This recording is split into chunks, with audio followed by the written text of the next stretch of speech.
Coming up on Philosophy Talk. Do you agree that success in life is mostly determined by things outside of our control? Americans disagree with that statement vehemently. Does the way our language describes action influence how we think of it? The causal structure of the world looks nothing like what English wants it to look like. English speakers pay attention to who did it, even when it's accidental. Did Justin Timberlake rip off Janet Jackson's bodice, or did a wardrobe malfunction occur? Everyone can see what happened. Everyone should be able to remember the same thing. Everyone should describe it the same way, and that's just not what we find. Can our language really influence how we blame and punish people? Our guest is Stanford psychologist Lera Boroditsky. There's so many things to remember about any given event. Something has to tell you what to focus on, and language can do that. Whodunit? The language of responsibility. Recorded in front of a live audience at the Marsh Theater in Berkeley. Coming up on Philosophy Talk.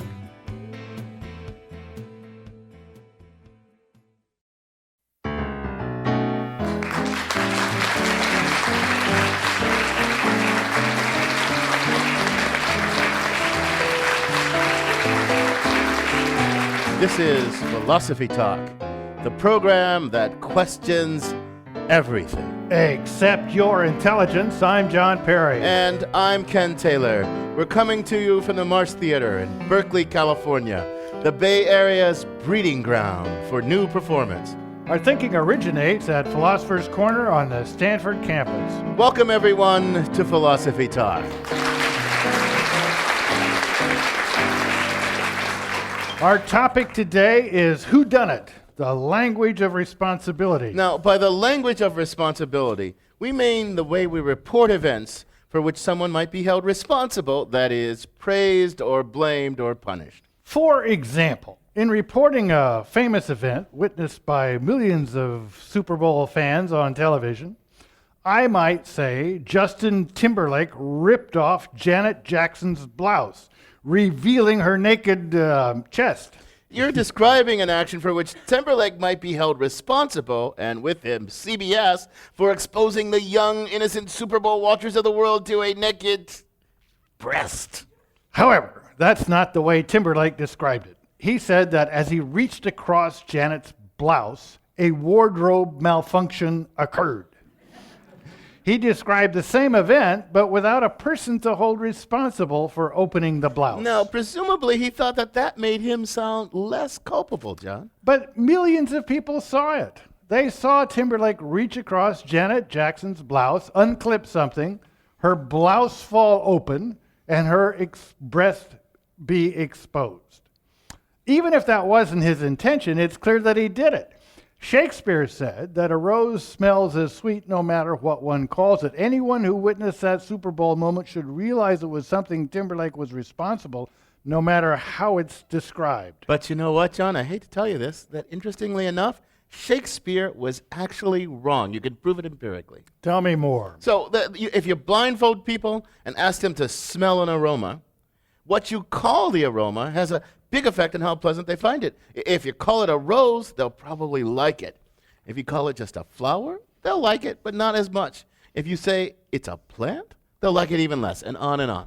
Sounds like Shakespeare loses, Timberlake wins. Right. Now, suppose you show two group of people the same footage from the Super Bowl, and you say to Group A, you're going to see a video where Justin Timberlake reaches across the front of Janet Jackson's body, unfastens the snap, and tears part of the bodice. To the other group, you say, Timberlake reaches across the front of Jackson's body. A snap unfastens, and part of the bodice tears. So, what would happen if you ask, was this Timberlake's fault? Should someone be fined? What do you think will happen? Well, I think what should happen is it shouldn't make any difference. Both groups see the same event. It's obvious that Timberlake did it, even if it wasn't what he meant to do. It wasn't just spontaneous bodice combustion, right? The second description doesn't say that he didn't do it. It's like when President Reagan said about the Iran-Contra affair, mistakes were made. Well, if mistakes were made, somebody made them. And if the bodice was torn, somebody tore it. But I suspect that what I think should happen isn't what you're going to tell me really happens. You got it right, John. The first group is much more likely to assign responsibility and level a fine, and a large one at that. And as I understand it, this is an aspect where there are actually differences among languages. You're right again, John. You're on fire. Suppose that we're eyewitnesses who think the bodice tearing was unintentional and accidental, a true wardrobe malfunction, as Timberlake put it. Okay. Well, in that case, especially in English, either description is still okay. But in a language like Spanish, the eyewitness who thinks it was an accident is much more likely to use the bodice tore, a verb that avoids giving responsibility. And is that important? It's very important because the effect carries over to memory. Often, the way we describe things affects how we encode the memories of them. If we describe what happened without mentioning who did what to whom, we're much worse. We're much worse at remembering who was actually responsible. And people whose language prefer descriptions like the bodice tore, like in Spanish, are less likely to recall the responsible parties. Now, our guest who will be here in a bit is Lera Boroditsky, one of our favorite guests, a psychologist. And of course, being a psychologist, she can prove these effects with many experiments. Lots of graphs, more statistics than you ever want to see, and all sorts of fascinating stuff like that. But you and I need to explain why this is philosophically interesting. Well, it's philosophically interesting because there's actually a whole series of conclusions we might draw from this work. For one, language seems to shape thought. Language seems to affect how we think of events, even when we're eyewitnesses. How it describes shapes how we think. And we might speculate even further. We might suppose that given the way the language of action and responsibility varies across languages and cultures, perhaps the very conception of responsibility does too. Maybe Puritanism can be traced to the way English makes us focus on the person who does something, even when these actions are unintentional and accidental. Well, look, John, let's not get carried away here. We better get some help from somebody who knows some real facts. The psychologist herself. That would be Lera Boroditsky, who will be joining us in a couple of minutes. And we want our live audience here at the Marsh to join us too. But first, our roving philosophical reporter, Caitlin Ash, talks to someone who deals with responsibility and accountability in the prison system. She files this report. What if inmates could unlearn violence? What if, over a 20-week period, they could reverse the patterns of violence that have been ingrained over a lifetime?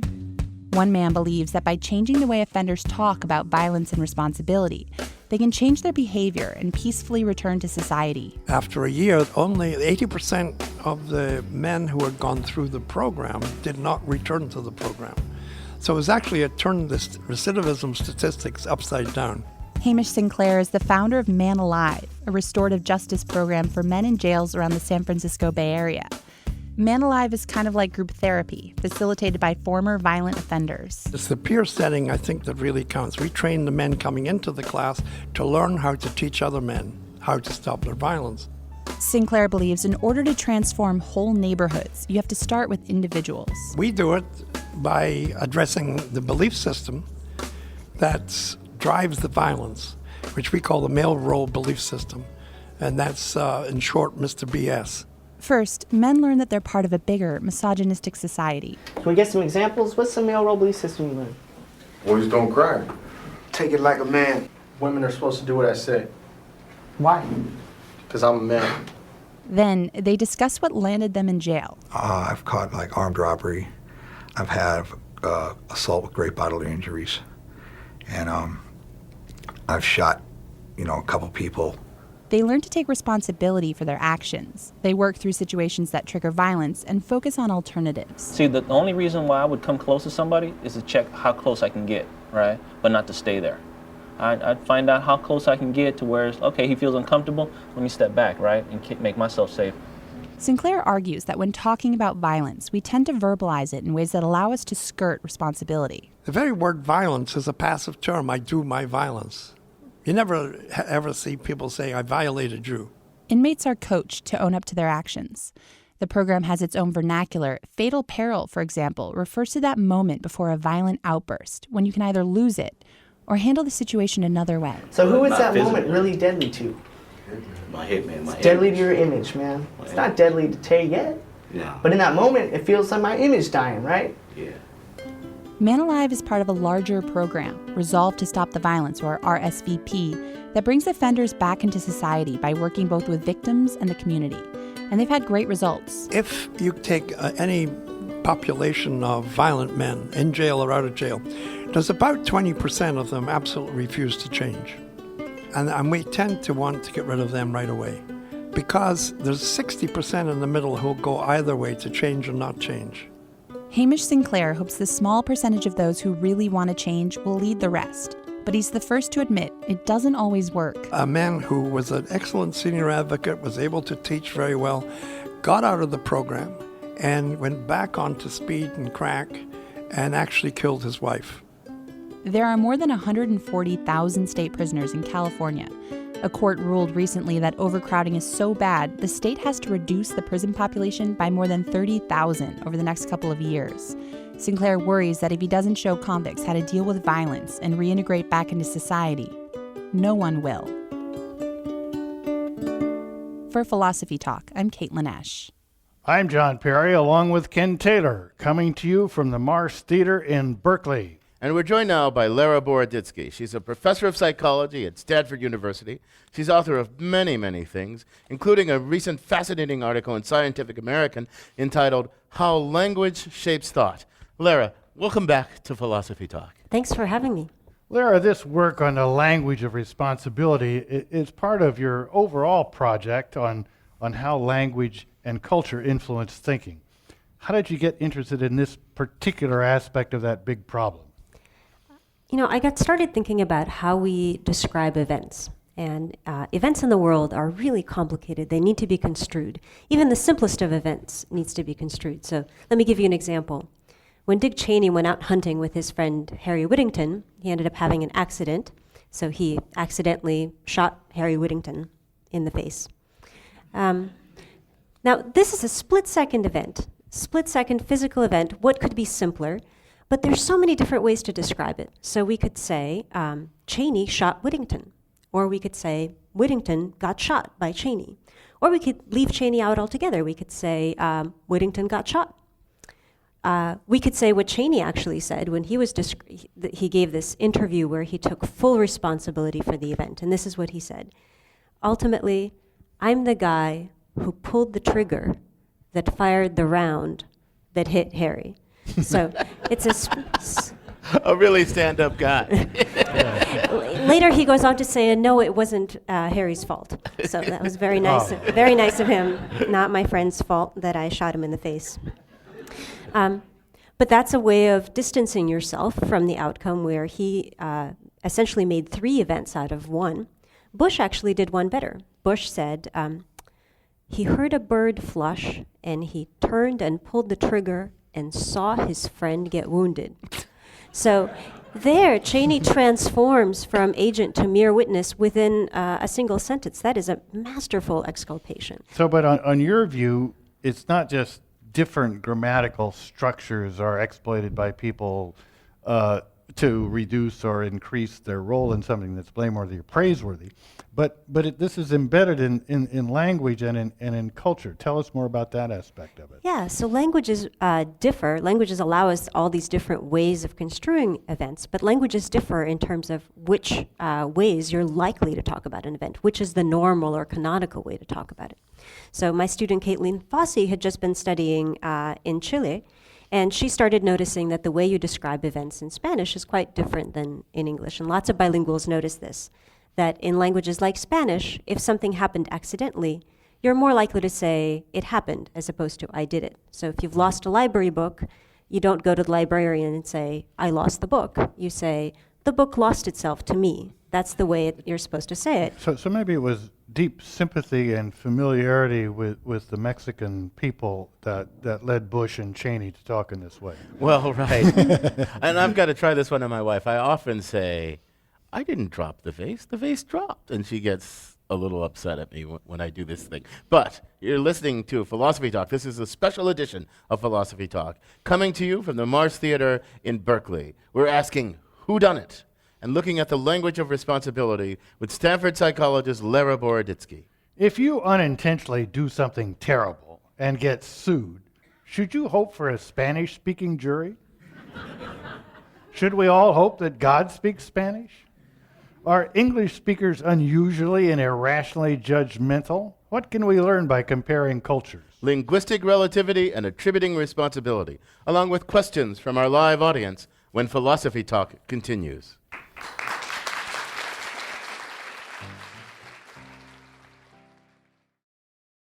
Judge Judy, I'm handsome and charming. I possess a disarming cachet. My behavior is never alarming, so long as I get my own way.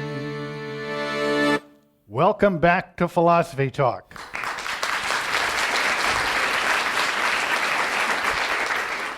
I think we're all relieved that Merle's bodice remained intact.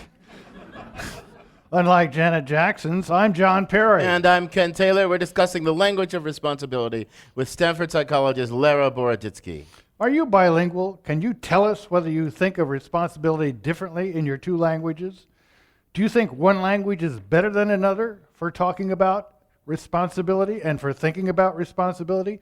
Join the discussion by stepping up to one or the other microphones at either end of the stage. So, Lera, I think your experiments and your studies are really cool, as always. You do this really cool work, really creative. And I'm convinced that the language we choose has effects on how we perceive and remember an event. But what I want to know is how deep does this really go? I mean, does it really show, do Spaniards, for example, and English speakers, do they really have different conceptions of what it takes for a person to be responsible for it? I mean, could the librarian ever say to that Spaniard who said, how was it, the book was lost to me or something like that? Could the librarian ever say, no, you lost the book, dude, because you had the book? I mean, does it go deep or is it superficial? I think it's not just on the surface. So there are lots of ways that we as psychologists can measure whether or not it goes beyond the surface. So we can look at what people pay attention to in an event. Do they remember who did it? Do they pay attention to who was the guy that spilled the water or who was the guy that lost the book? And English speakers pay attention to who did it even when it's accidental. Whereas speakers of Spanish or Japanese, languages that are less likely to talk about an agent, are less likely to pay attention to that, more likely to pay attention to other things. You can also ask, if you speak agentively, just within English, are you more likely to blame someone? Are you more likely to try to find them? And in those cases, we find that it matters as well. Right, that goes back to that thing we talked about at the opening. If you frame it with the agentive, the Justin Timberlake did this, right, versus you frame it non-agentively, this happened, right, while Justin Timberlake, but then your studies, these are your studies, right, that show that people are more likely to blame, raise fines, and all that sort of stuff. So, right, if you're paying attention to the agency, that seems right because the agentive descriptions, to use a kind of fancy term, raises the agent to saliency. When you raise something to saliency, but I mean, suppose there's people looking at a scene of Justin Timberlake going about, and we don't describe it in any way. We don't prime the pump. Are Japanese speakers less likely to focus on who did what to whom than English speakers? I mean, just give them a description and say, describe it. That's exactly the studies that we've done. So we've done studies where we show people videos, intentional actions and accidental actions. We don't describe those videos at all. Everyone sees what happens. And you might imagine, everyone can see what happened. Everyone should be able to remember the same thing. Everyone should describe it the same way, and that's just not what we find. Depending on the patterns that exist in your language that are most prominent in your language, people will remember different things.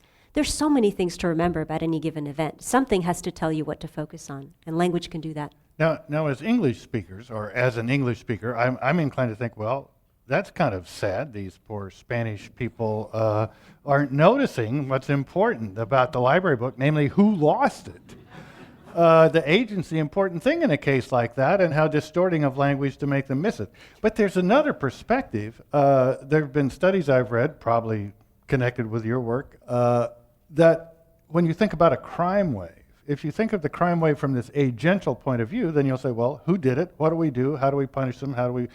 If you think of it more as kind of a virus, right, and take that kind of model of it, you take very different measures. And sometimes those are much better. Sometimes the agential way if, for example, after the Justin Timberlake case, there had been just cases of bodice dropping all over television, people might say, well, let's find out in each case who did it and find the bejesus out of them.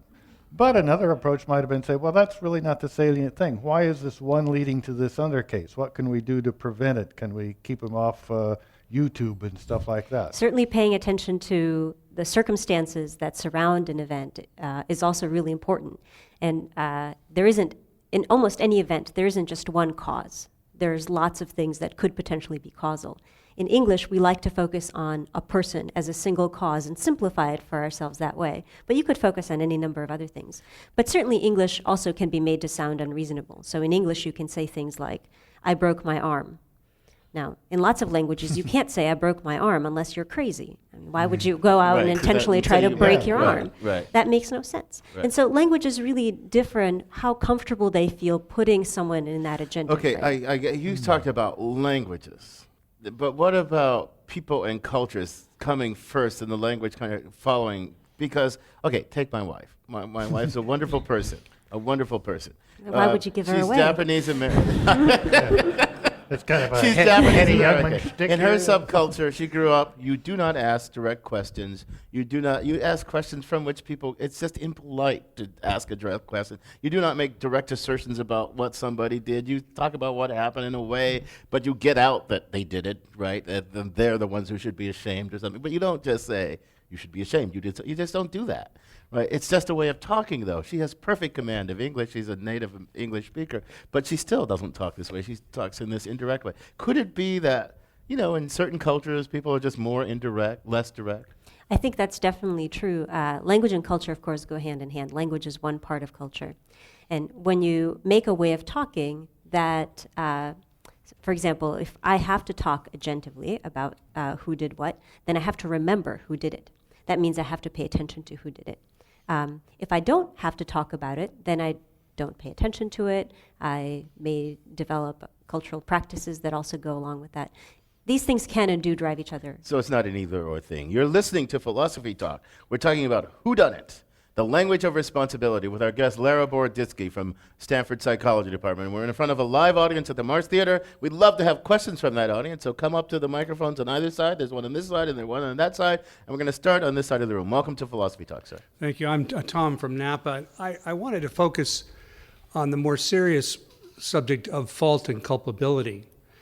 It was mentioned that there are many causes, and in America, and through our language, we put a lot of emphasis on the individual, regardless of the circumstances, regardless of the conditions.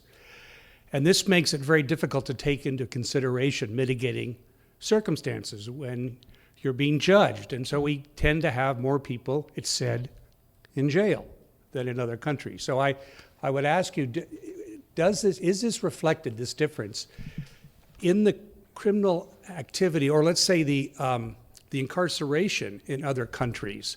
If you are putting less emphasis on agency, does it mean we see fewer people in jails in other parts of the world? I can't point you to data that says the patterns in a particular language lead to this incarceration rate. But it's definitely the case that intuitively, when we think about what to do about a criminal, what to do to achieve justice, the thing that seems most intuitive is you find the person who did it, you find out exactly how much they are to blame, then you punish them accordingly, and when you've done that, that justice has been served. That's what it means to achieve justice. But a very different approach might be to say, find the victim, figure out how wronged they were, restitute them appropriately, and only then justice has been done, right? That's a very different approach, and that's not the first approach that comes to mind, at least in the American context. And some people have made the connection that perhaps it's because we're so focused on the agent and who did it that our first response in achieving justice is just to put people in jail. We certainly do have the highest incarceration So rate of in anyone. your line of work, people talk about thinking for speaking. Do I have that right? Right, so that your language has certain kind of resources. You have to communicate in that language, so you have to think in ways that language makes easily available or something like that and exploits. I mean, is it possible that the highly attentive focus of English somehow shapes, just that alone, somehow shapes, is partly responsible for our radical individualism, for our always looking for the agent who's at the center rather than systemic causes, rather than background causes? I mean, is that a plausible hypothesis to you? I think it's part of a system. I don't think it could do it on its own, but I think it's definitely part of a linguistic system that supports, that has lots of other supports for having only one cause, for having relatively simplistic, one thing did it, and X caused Y. English likes these kinds of constructions, and As a result, it's a lot easier for us to think that way. But you find really big cultural differences in how many causes people will allow, how many steps back in a causal chain people are willing to go. And Give an are still example of that, because you cited, I read something in one of your papers about how many steps backwards. Yeah, so in these studies, you look at a pool table and you say, okay, I'm going to make a shot. Now, look at this table. How responsible is the shot that I just made for the arrangement of the balls? Everyone will say that that shot is responsible. You say, what about the shot before that? And what about the shot before that? And so on. Americans are willing to go basically one shot back. That's as far back as we're willing to go. But Korean students are willing to go as many as 7 shots back. They believe that there's a much deeper causal chain. Many more things are actually likely to feed into the current state. And there are lots of other evidence where people in other cultures are much more willing to look to past events and past experience as being causally important in the present moment. So there's a conception in philosophy called an einus condition, which means an insufficient but necessary part of an unnecessary but sufficient condition. And if you got that. Well, the basic idea is it's the last thing that's needed. And we tend to focus on the last things that's needed and call it the cause, right? Why did the train crash? The wheel fell off the boxcar. Well, of course, it had to be moving. It had to be moving around a curve. It had to be moving at a certain speed. All sorts of things were required for the crash to happen. But the last thing that had to happen, or whether you mean temporally or in our conception of it, the one that's somehow salient, the one that somehow we imagine should have been different, we call that the cause. That's a really deep part of human thinking, but the whole activity of science kind of goes the other way, right? Right. That to really understand something, you have to know not just what the last thing was and take all the rest for granted, but you have to know all these parameters. So what you're telling us is English is an unscientific and juvenile language. It allows us to make only very simple, it leads us to make only very simple causal chains. And in fact, it often takes scientists a really long time to arrive at a circular notion of causality. So earlier we were talking about language and culture, and people wanted either language to shape culture or culture to shape language. And when I say both influence each other, that's confusing. You're listening to Philosophy Talk. We're in front of a live audience at the Marsh Theater, and they're full of questions, and we'll go to this side of the auditorium. Welcome to Philosophy Talk, sir. Thank you very much. Joda Jensen from Nevada. Taking into consideration agency and causation, and let's say assume science is a language unto itself, do you find the differences in cultures approaching science differently because of how they look at these things, or the underlying philosophical differences of the language that they're using? There are certainly very different philosophical traditions that come from different cultures, and they definitely differ in terms of whether they look at analytical relationships, again, one thing causes another, or take more holistic approaches where you have to look at the whole system of interrelationships to be able to determine what's going on. But I suppose there's a question that well, let's call it the totalizing power of Western science and its analysis of the causal structure of the world may be driving out all these local differences in language. I mean, the world shares science, more or less. I mean, is that a possibility? I mean, can local languages kind of override what science is telling us about how the causal structure of the world works? Well, the causal structure of the world looks nothing like what English wants it to look like, right? Oh, The causal structure of the world is very complicated. And there are many causal loops, and there are many, many interrelationships. So I think if science is really showing us what the structure of the world is, then eventually we're going to have to move away from the more simple ways that we talk about causal knowledge. On this side of the room, welcome to Philosophy Talk. I'm Jess from San Francisco. So, Lera, you've done some really interesting work on how we empirically view agency. There seems to be another discussion going on really how we should view agency. So, Professor Perry and Taylor, what does Lera's work tell us about how we actually should view agency? Should we hold Justin Timberlake accountable for pulling down Janet's? Well, there's a long philosophical problem about responsibility called free will. And the question is, that I'll try to deal with quickly. Does Lera's research tell us anything about that? I think it does. I think there's a deep fantasy on one side of the free will argument, which is if you're truly responsible for an action, you're not just responsible for doing it, you're responsible for those character traits that you have that led you to do it. And moreover, you're responsible for having whatever character traits led you to have those character traits.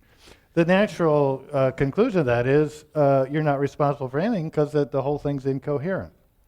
But this is a deeply held view on the part of many philosophers. And I think Lera's point of view suggests that whole stream of thinking is related to kind of parochial ways of looking at agency. I think that's a really important part. There's a lot. Psychologists have a lot more data than philosophers' intuition would let them believe is out there about these complicated structures, and maybe we can dig into that after a break. But for now, you're listening to Philosophy Talk. We're asking Whodunit and discussing the language of responsibility with psychologist Lera Boroditsky. To what extent is our morality shaped by our language? Do our intuitions about what's just and unjust, right and wrong, praiseworthy and blameworthy, really depend on our grammar? We're coming to you from the Marsh Theater, the Bay Area's breeding ground for new performance. We'll take more questions from our live audience when Philosophy Talk continues.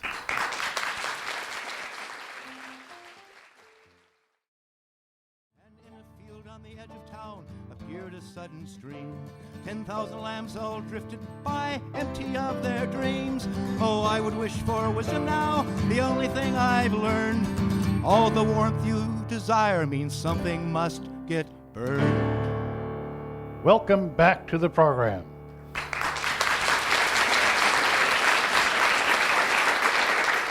I'm John Perry. This is Philosophy Talk, the program that questions everything except your intelligence. I'm Ken Taylor. We're discussing the language of responsibility with Lera Boroditsky from Stanford University. We've got a whole lineup of questioners. Welcome to Philosophy Talk, man. Hi, thank you. My name is Josie Lera. I'm curious about if you have any historic perspective on the impact of naming crimes. My family is from Chile, and we conducted the first quantitative study of sexual assault and partner violence on a college campus there. And there was a high rate of people, men and women, reporting experiences that would amount to our definition of attempted rape or rape, often by an acquaintance, dating partner, and yet almost no one reported it to the police. And a salient reason was, I don't think that what happened to me was a crime. And so, in one of the papers that we wrote, we suggested words, phrases in Spanish to reflect the concept of date rape and acquaintance rape. And I'm curious, on the one hand, maybe people who experience something like this, who don't give it a name, maybe they have a difficult experience and it's confusing and then it goes away. Or, on the other hand, if they name themselves as a rape survivor, what is the impact of that for them? And so I'm just curious, and also things like marital rape, which is a phrase that came into being in recent history, crime of passion of, a man killing his wife who he finds with another man, which is permissible still in Brazil, I believe.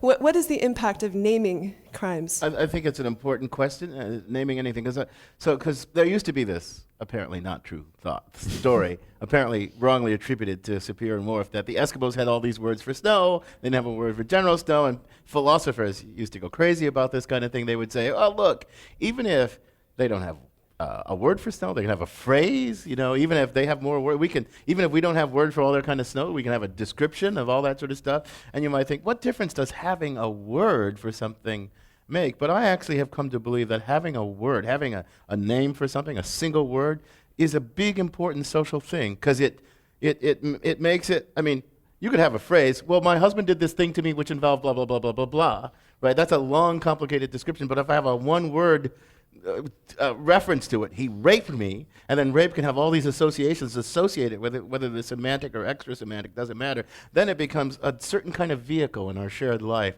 that a long description isn't. So I've come to believe having a word for something is a way of singling it out and raising it to salience, and it does shape how we view things. What do you think? I think having a word allows a really ready construal of what happened. As the questioner was describing, the world is very complicated, and our events are often confusing. It's hard to know what to make of them. And so when we have a word or a ready expression, that gives you a ready construal, a ready way of thinking about what happened, a very compact way of I representing think the it. readiness is important, though, because it's not as though you couldn't think, he did something terrible to me, and then describe it, and people would say, oh, that is terrible. But having a word encodes that terribleness in a... There's really two issues here. One is that to give a possibly complex phenomenon, but think to give it a name, to devote a word to it, suggests that it's important, that it's going to reoccur, that it's worth remarking on, and so just having a name is important. But also using a name that's already been used for something else can be a very powerful thing. And the question of marital rape came up. That was really a big issue. Lots of debates on either side, and one idea was, well, if we have a word for it and it's precisely defined as the forcing to have sexual relations by a married couple, what does it matter whether we call it rape or not? And the answer, of course, is, well, we got all these laws, we got all these things that are in people's minds that use the word rape, and you plug right into that if you use the same word. Of course, there it seems like a good idea. In other cases, it can be a very bad idea. It can be the danger of metaphor and the associations you get. So I agree with Ken and John Locke. Words are important. So you want to respond to that? Certainly the way juries respond to a description of an event really differs depending on what you say. So if you say, when did he kiss you, as opposed to, when did he force oral contact on you? Right. One of those sounds a lot nicer than the other, right? And so if you say, when did he kiss you, that kind of implies some kind of a nice consensual action. Maybe you were also involved in the kiss. That's very different from forced oral contact. And it brings to mind a very different mental image. Let's get some more of our listeners here. Welcome to Philosophy Talk.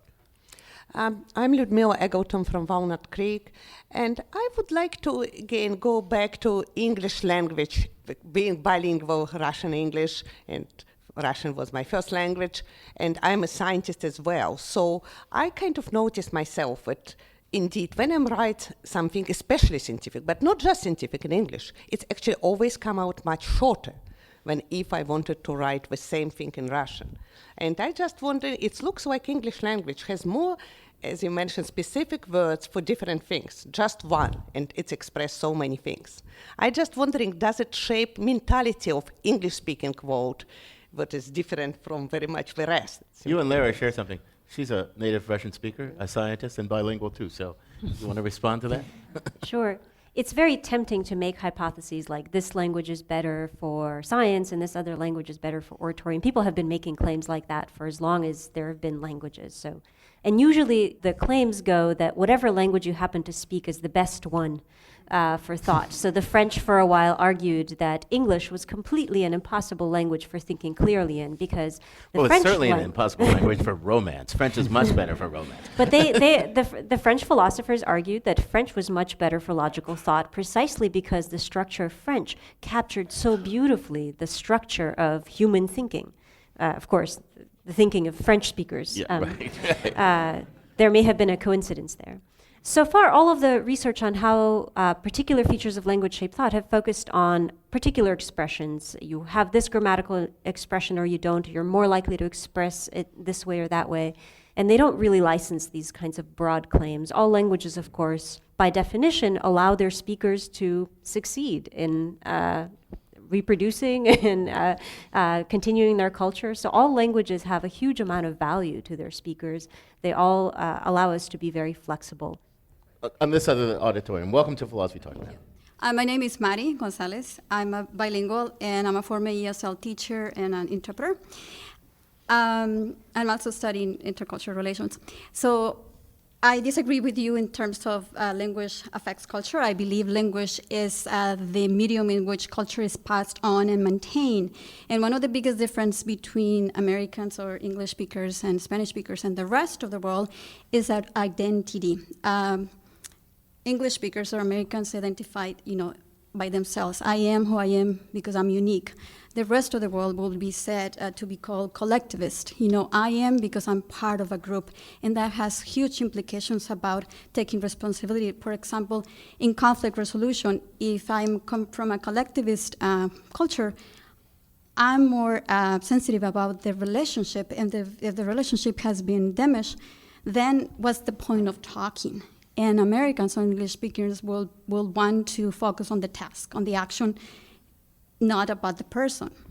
And also, as a bilingual person, I'd rather do business in English. Like whenever I call AT&T for complaining, even if they're bilingual, let me tell you why. This is funny because, if it's a Spanish speaker, we are circular. We go around and around. And in English, is to the point. I think English is the best language for business because it's very task-oriented. Blah, blah, blah, done. What do you think about that, Laura? I think she should listen to some of our conference calls. She might. You want to respond to that? This again goes, people do have these intuitions about what languages are better for what. So Frederick the Great of Prussia a long time ago said something like, I speak English to my accountants, French to my ambassadors, Italian to my mistress, Latin to my God, and German to my horse. That was his definition of what languages are best for what. Not based on empirical evidence, but it is very tempting. But the fact that people have these intuitions, I think, is very interesting. It does tell you something, that there's something there to investigate. Why is it that people feel so differently when they're speaking one language or another? But her broader point is not inconsistent with your research that there might be cultural differences, but the cultures exploit these linguistic differences. I mean, it's not clear what the direction of causality has to be consistent with your research. It seems to me your research can support, okay, there are these cultural differences, the language encodes these cultural differences. It doesn't have to be the language causes these. Isn't that the right way to read your research? I think language is one part of culture, and I completely agree that language carries a lot of cultural information. Languages also acquire structures for internal reasons that have nothing to do with cultural information. So sometimes you have to satisfy a structural constraint, and so you end up with a particular pattern. Well, maybe last question. Yeah, hi, I'm Kylie from Oakland. I just want to say briefly, it seems to take a certain level of maturity or sophistication to ever be able to take accountability for anything. And we know that, children are always denying things that they do. And yet we learn that in relationships that seem to work, take a communication style where people are able to use, there's this nonviolent communication mode of communicating where someone says, I feel blank when you do X. And even though we seem to know that this is a really positive thing to be able to take accountability and ownership for what you do, it seems to be really hard for everyone. And I think I'm just really curious about why it's so difficult to take ownership for your actions. Got any insight into that? That's not really your bailiwick. It's certainly easier to think agentively about other people's actions than it is about your own. And there are lots and lots of studies showing this, that when you watch someone else do something bad and you're asked why, you say it's because they're a bad person. But if you do the same thing and you're asked why, then you list all the circumstances that required you to perform that way, and it's not because you're a bad person. So that is well known. But there are also cultural differences in the degree to which people will ascribe people's actions to circumstances. So there are cultures where you watch someone do something bad and you don't necessarily say they're a bad person. You look at the circumstances and you say, well, other people in the same set of circumstances would act the same way. So that allows you a different way of understanding what leads people to. Here's a non-psychologist sort of half philosophical thought. People are bad at taking responsibility because people are basically confabulators about themselves. People tell themselves all kinds of stories that put them. Have you ever known a rich, privileged person? Just ask yourself this. Have you ever known a rich, privileged person who did not think their wealth and privilege was deserved? Have you ever known a downtrodden person who did not think their downtroddeness was undeserved? So people are pretty good at construing the other as responsible for their situation and not construing them, or justifying it when they do good. Somebody told me, somebody scores a touchdown, they thank Jesus. They get tackled, they don't thank Jesus, right? So people around the world are asked the same question by the Pew organization. They're asked, do you agree that success in life is mostly determined by things outside of our control?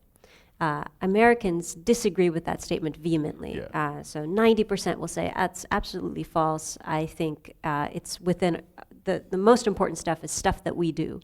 And people in other places think that statement is much more agreeable. There's sometimes reversals as big as 90% will agree with that statement. So clearly, for every American, the biggest reason for their success was the luck of being born in America. That's right. It's a big factor. Very last question. Okay, hi. I'm Paul from Oakland. I'm just sitting here thinking about cultural differences, but there are ways that people claim that they have ways of thinking that are universal over all cultures. Like I'm thinking about religions, and I'm thinking about the whole idea of how morality is seen in religion, but what you're saying is that different cultures are going to have different ideas about what this means. Like, what is the difference between how a Buddhist in Japan and a Buddhist in the US are going to see the idea of karma, or a Catholic in Spain and a Catholic in the US are going to see the whole idea of being responsible for sin? So Definitely religions, as they travel the world, get modified and get interpreted in ways that are going to be consistent with the local culture and practice. And you see this when you find Islam, for example, in Indonesia. It's going to be a very different kind of Islam than you find in Saudi Arabia.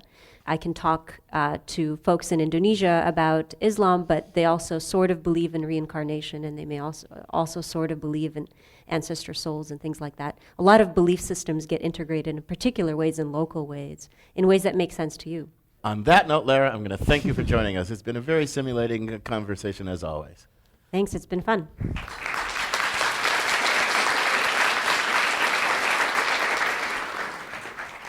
Our guest has been Lera Boroditsky. She's a professor of psychology at Stanford University. She's a very prolific author and very important psychologist. She's an author, for the purposes of this conversation, of a recent fascinating article in Scientific American entitled How Language Shapes Thought. And we also want to thank everyone in our live audience for participating in the program. Give yourselves a round of applause.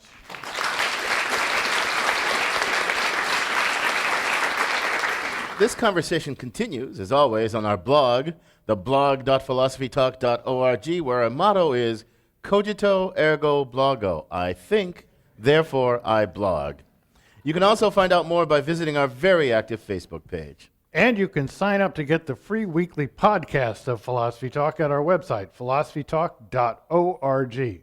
For the final word, we point the finger at Ian Scholes, the 62nd philosopher. Ian Scholes. Ralph Reed, former chief of the Christian Coalition, was quoted in Politico about Newt Gingrich's adulteries and his ambitions to become president. Quote, "I just reject the argument that Newt's past would be a liability. I think as long as he's prepared to confront those challenges, people's inclination will be forgiving," unquote. This is the same Ralph Reed who said of Bill Clinton, "We will not rest until we have leaders of good moral character." So forgiveness of adultery depends on who is doing the adulterating, or maybe it's only the Clintons that give conservatives pause. Hillary Clinton wrote a book, It Takes a Village, which says that raising children is a community responsibility. Conservatives took issue because Hillary Clinton wrote it. Bob Dole, when he was running for president, said, "It does not take a village to raise a child. It takes a family to raise a child." Well, a family is part of a village, isn't it? Villagers like preachers, teachers, lawyers, therapists, counselors, and police get involved in child rearing as well. Many Christians believe in original sin, but opinions vary as to where that leaves us, somewhere in between innate total depravity and a tendency to do bad things. When it comes to morality, sin can be a get-out-of-jail-free card. You can open up with a machine gun at the mall, but if you find Jesus afterwards, God forgives you, and so should the world. I got an email regarding Earth Day from Doug Phillips, head of Vision Forum Ministries, a fundamentalist outfit that's all about homeschooling, Calvinism, and a catalog that sells toy crossbows to boys and pink toy ovens to girls. The email calls environmentalists sanitized pantheists who worship creatures instead of the Creator. "The earth is not the problem," he writes. "The reason why the earth suffers is because of man's sin that has plunged the earth into judgment." Well, tell that to BP, Doug. They'll be glad to hear it. Then maybe we'll sue God for the oil spill instead of them. I read that Hurricane Katrina was God's punishment to New Orleans for its decadence. Pat Robertson said that the earthquake in Haiti happened because the Haitians had made a pact with the devil to get freedom from the French. God hates voodoo democracy. I've read that the tsunami in Japan was God's punishment for World War II, Buddhism, and or tentacle rape porn. Is there a tipping point to depravity before bad things happen? If you have a village of 500 and one of them is gay, does that merit a landslide? Or the mayor spraining his ankle on a tree root? If lightning strikes a preacher, is God punishing him for his sins or just testing our faith? Even though I'm just another sanitized pantheist, I take at least one conservative point. If I live in a village, why should your child be my responsibility?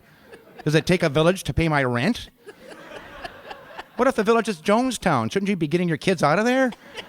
On the other hand, if the tsunami's coming, you should probably take the village and kids to high ground pronto. Leave the prayers and the blame for later. I gotta go.